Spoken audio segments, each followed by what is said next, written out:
Hello বন্ধুরা, কেমন আছো তোমরা? আশা করছি বেশ ভালো আছো। আমি রহমান পলাশ তোমাদের সকলকে স্বাগত জানাই গো G8-এ।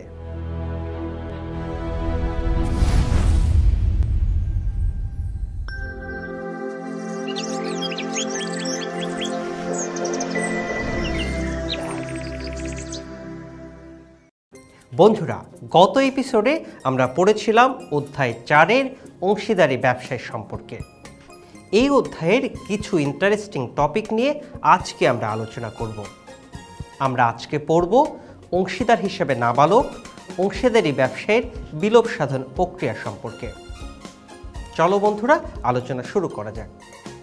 শুরুতেই আমরা অংশীদার হিসেবে নাবালক টপিকটি আলোচনা করব।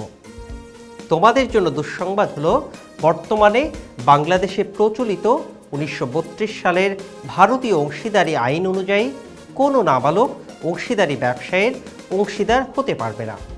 তবে সুসংবাদ হলো, সকল অংশীদার সম্মত হলে কিছু সময়ের জন্য নাবালককে এরূপ ব্যবসায়ের সুবিধা প্রদান করা যেতে পারে। মনে করো, কোনো অংশীদারি ব্যবসায়ের অংশীদার সম্মত হয়ে তোমাকে একজন নাবালক অংশীদার হিসেবে গ্রহণ করল। এখন দেখো, সেক্ষেত্রে একজন নাবালক অংশীদার হিসাবে তোমার কি অধিকার ভোগ করতে পারো। প্রতিষ্ঠানের মুনাফা ও সম্পত্তির অংশ নাবালক অংশীদার ভোগ ও উত্তোলন করতে পারে।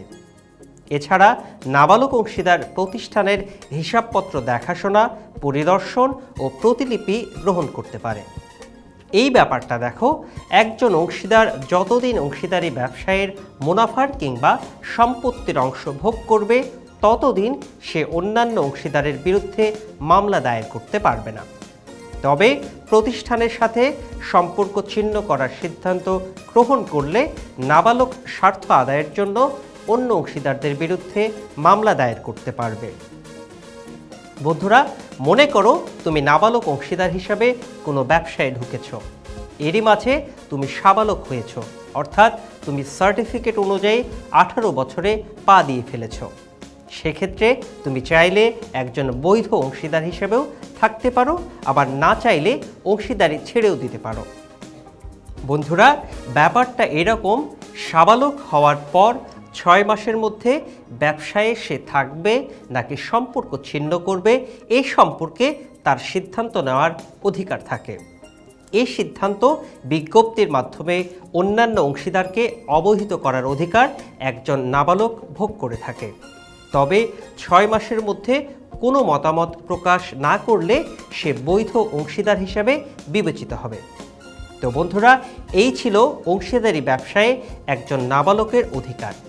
তবে মনে রাখবে, প্রত্যেক অধিকারের সাথে কিন্তু কর্তব্যও জড়িত থাকে।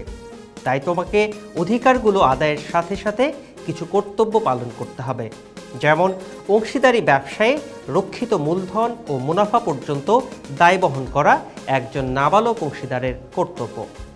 তাছাড়া ব্যবসায়ের খাতা ও হিসাবপত্র দেখা ছাড়া ব্যবসায় পরিচালনায় অংশগ্রহণ করতে চাওয়া নাবালক অংশীদারের উচিত নয়। আবার দেখো, নাবালক অংশীদার সাবালকত্ব প্রাপ্তির পর ব্যবসায়ের অংশীদার হলে সুবিধা ভোগের তারিখ হতে ব্যবসায়ের সকল দেনার জন্য অন্য অংশীদারদের মতো তৃতীয় পক্ষের কাছে দায়ী থাকবে। বন্ধুরা, আর একটা ব্যাপার মনে রেখো, প্রতিষ্ঠানের কার্যের জন্য কিন্তু নাবালকের ব্যক্তিগত দায় জন্মায় না। নাবালকের মুনাফার অংশ ওই প্রতিষ্ঠানের যে অংশ সে ভোগ করে, তার জন্য সে দায়ী থাকে। বন্ধুরা, এবার আমরা খুব গুরুত্বপূর্ণ একটা টপিক নিয়ে আলোচনা করব। বলো তো কি? হ্যাঁ, ঠিক ধরেছ, সেটা হলো অংশীদারি ব্যবসায়ের বিলোপ সাধন প্রক্রিয়া সম্পর্কে। অংশীদারি ব্যবসায়ের বিলোপ সাধনের প্রথম প্রক্রিয়াই হলো সব অংশীদারের সম্মতিক্রমে বিলোপ সাধন। অংশীদারি আইনের 40 ধারায় বলা হয়েছে যে সব অংশীদারদের সম্মতিক্রমে বা অংশীদারদের মধ্যকার অংশীদারি চুক্তির শর্তানুসারে এই ব্যবসায়ের বিলোপ সাধন ঘটতে পারে। এরপরে আসে বাধ্যতামূলক বিলোপ সাধন প্রক্রিয়া। অংশীদারি আইনের 41 ধারা অনুযায়ী দুটি অবস্থায় অংশীদারি ব্যবসায়ের বাধ্যতামূলক বিলোপ সাধন ঘটে। একটি হলো একজন ছাড়া সব অংশীদার একযোগে দেউলিয়া বলে বিবেচিত হলে। আরেকটি অবস্থা হতে পারে এমন, মনে করো এরূপ কোনো ঘটনা ঘটল যাতে করে অংশীদারি প্রতিষ্ঠানের পক্ষে ব্যবসায় চালানো বা অংশীদারদের মধ্যে অংশীদারি সম্পর্ক বজায় রাখা অবৈধ বলে গণ্য হচ্ছে। যেমন আইনের পরিবর্তনের ফলে ব্যবসায় কাজ অবৈধ বলে বিবেচিত হলে সেক্ষেত্রে ব্যবসায়ীকে বাধ্যতামূলকভাবে বন্ধ করে দিতে হয়। এছাড়া অংশীদারি আইনের ৪২ ধারা অনুযায়ী বিশেষ কিছু কারণে বা ঘটনার পরিপ্রেক্ষিতে অংশীদারি ব্যবসায়ের বিলোপ হতে পারে। যেমন নির্দিষ্ট কোনো সময়ের জন্য অংশীদারি ব্যবসায় স্থাপিত হলে এবং ওই সময় অতিক্রান্ত হলে, আবার একক বা একাধিক কাজ সম্পাদনের জন্য ব্যবসায় গঠিত হলে এবং ওই কাজসমূহ সম্পূর্ণ হলে। আবার আরও একটা ঘটনা ঘটতে পারে, যেমন কোনো অংশীদার দেউলিয়া ঘোষিত হলে। তবে একটা বিষয় মনে রেখো, অংশীদারি চুক্তিতে যদি এই মর্মে উল্লেখ থাকে যে কারো মৃত্যু বা দেউলিয়াত্বের কারণে ব্যবসায়ের বিলোপ ঘটবে না, তাহলে এই কারণে ব্যবসায় বিলুপ্তি হবে না। বন্ধুরা, এখানে চুক্তিটাই প্রাধান্য পেল। বন্ধুরা, এরপরে আছে বিজ্ঞপ্তির দ্বারা বিলোপ সাধন।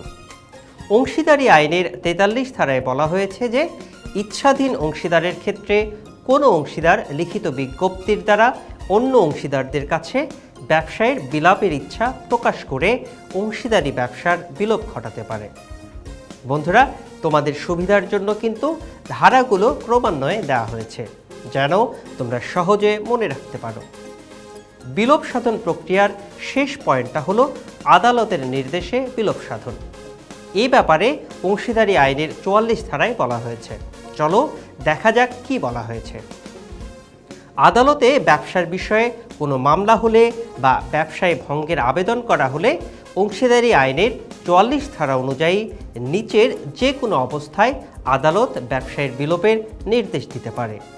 সেই অবস্থাগুলো হলো, কোনো অংশীদারের মস্তিষ্ক বিকৃতি ঘটলে, কোনো অংশীদার কর্তব্য পালনে চিরতরে অসমর্থ হলে, ব্যবসায়ের প্রকৃতি বিবেচনায় এর উপর প্রতিকূল প্রভাব পড়তে পারে এমন কোনো অপরাধে কোনো অংশীদার অপরাধী সাব্যস্ত হলে, কোনো অংশীদার ইচ্ছাকৃতভাবে অংশীদারি চুক্তি ভঙ্গ করে ব্যবসা পরিচালনা অসম্ভব করে তুললে, কোনো অংশীদার অন্য অংশীদারের অনুমতি ছাড়া তার স্বার্থ সম্পূর্ণভাবে কোনো তৃতীয় পক্ষের কাছে হস্তান্তর করলে বা আদালত ডিক্রি জারির মাধ্যমে কোনো অংশীদারের স্বার্থ তৃতীয় কোনো পক্ষের কাছে বিক্রি করলে, উপর্যুপরি ব্যবসায় লোকসান হতে থাকলে এবং লোকসান ছাড়া ব্যবসায় পরিচালনা অসম্ভব বলে গণ্য হলে, অন্য কোনো কারণে আদালতে ব্যবসায় ভঙ্গের আদেশ দেওয়া যুক্তিযুক্ত ও ন্যায়সঙ্গত মনে করলে অংশীদারি ব্যবসায় বিলুপ্তি ঘটে।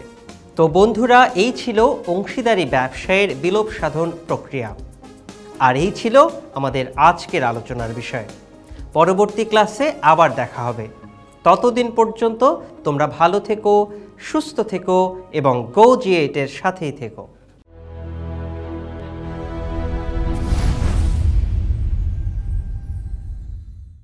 বন্ধুরা, এতক্ষণ যে আলোচনা করলাম তা থেকে গুরুত্বপূর্ণ কিছু নোটস জেনে নিই। ১৯৩২ সালের অংশীদারি আইন অনুযায়ী কোনো নাবালক অংশীদারি ব্যবসায়ের অংশীদার হতে পারে না। তবে সকল অংশীদার সম্মত হলে কিছু সময়ের জন্য নাবালককে অংশীদার হিসাবে গ্রহণ করা যেতে পারে। নাবালক অংশীদারের অধিকারগুলো হলো মুনাফা ও সম্পত্তির অংশভোগ ও উত্তোলন, হিসাবপত্র দেখাশোনা, পরিদর্শন ও প্রতিলিপি গ্রহণ, প্রতিষ্ঠানের সাথে সম্পর্ক ছিন্ন করার ক্ষেত্রে সম্পত্তি উদ্ধারের মামলা দায়ের, সাবালকত্ব প্রাপ্তির পর ৬ মাসের মধ্যে সিদ্ধান্ত জানিয়ে বিজ্ঞপ্তি প্রচার। নাবালকের অংশীদারের কর্তব্য হল মূলধন ও মুনাফা পর্যন্ত দায় বহন করা, ব্যবসায়ের দেনার জন্য তৃতীয় পক্ষের কাছে দায়ী থাকা, পরিচালনায় অংশগ্রহণ করতে না চাওয়া। অংশীদারি ব্যবসায়ের বিলোপ সাধন প্রক্রিয়ার মাঝে উল্লেখযোগ্য হল সব অংশীদারের সম্মতিক্রমে বিলোপ সাধন, বাধ্যতামূলক বিলোপ সাধন, বিশেষ ঘটনার কারণে বিলোপ সাধন, বিজ্ঞপ্তির দ্বারা বিলোপ সাধন এবং আদালতের নির্দেশে বিলোপ সাধন।